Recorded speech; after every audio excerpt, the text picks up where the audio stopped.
ठाणे जिला मध्यवर्ती सहकारी बैंक के संचालक मंडल के चुनाव के बाद अब अध्यक्ष पद के चुनाव में भी बीजेपी के महाराष्ट्र प्रदेश अध्यक्ष रविंद्र चव्हाण और महाराष्ट्र के उप मुख्यमंत्री एकनाथ शिंदे की राजनीतिक रणनीति का असर स्पष्ट रूप से देखने को मिला। अध्यक्ष पद के चुनाव में बीजेपी शिवसेना महायुति ने निर्णायक जीत दर्ज करते हुए बैंक की कमान अपने हाथ में ले ली। दरअसल बैंक की कार्यकारिणी के चुनाव में सहकार पैनल और परिवर्तन पैनल के बीच सीधा मुकाबला था। वर्षों से बैंक पर बने हुए बहुजन विकास आघाड़ी के प्रभाव को समाप्त करने के उद्देश्य से रविंद्र चव्हाण और एकनाथ शिंदे ने बीजेपी और शिवसेना के उम्मीदवारों दोनों पैनलों से चुनाव मैदान में उतारा था। चुनाव परिणामों में दोनों पैनलों को मिलाकर बीजेपी शिवसेना महायुति के 14 उम्मीदवार विजयी हुए। इसके बाद अध्यक्ष पद को लेकर राजनीतिक हलकों में चर्चा का दौर शुरू हो गया।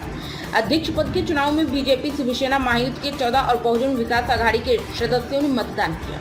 चुनाव की सबसे महत्वपूर्ण बात यह रही कि कार्यकारिणी चुनाव में अलग अलग पैनलों से मैदान में उतरे बीजेपी नेता किशन कथोरे और कपिल पाटिल अध्यक्ष पद चुनाव में एकजुट दिखाई दिए। चुनाव के परिणाम में बीजेपी शिवसेना महायुति के उम्मीदवार अरुण बालू पाटिल अध्यक्ष निर्वाचित हुए, जबकि भाग्यश्री नीलेश भोईर उपाध्यक्ष चुनी गई। इसके साथ ही ठाणे जिला मध्यवर्ती सहकारी बैंक पर बहुजन विकास आघाड़ी का वर्षों पुराना वर्चस्व समाप्त हो गया और बीजेपी शिवसेना महायुति ने बैंक के नेतृत्व पर अपना नियंत्रण स्थापित कर लिया। राजनीतिक जानकार इस जीत को रविंद्र चव्हाण और एकनाथ शिंदे की राजनीतिक सफलता के रूप में देख रहे हैं। अध्यक्ष पद के चुनाव के नतीजों ने एक बार फिर ठाणे की सहकार राजनीति में बीजेपी शिवसेना महायुति की मजबूत पकड़ को रेखांकित किया है।